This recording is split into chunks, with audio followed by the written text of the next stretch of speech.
तुम्ही चुकीच्या कॅरेक्टरसाठी ऑडिशन देता.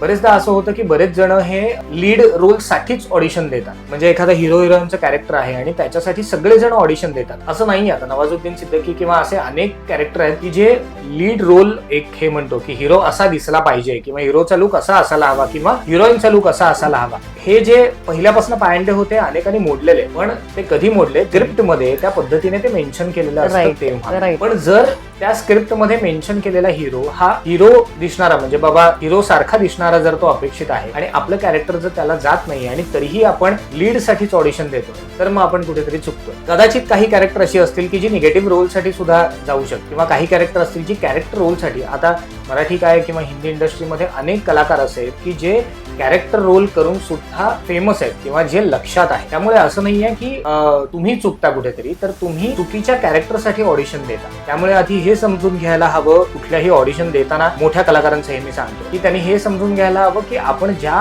कॅरेक्टरसाठी ऑडिशन देतोय तर त्या कॅरेक्टरसाठी आपला लुक सगळ्यात आधी जातोय का, त्यानंतर मग आपला ऍक्टिंग टॅलेंट, आपला आवाज आणि बाकी सगळ्या गोष्टी आल्या.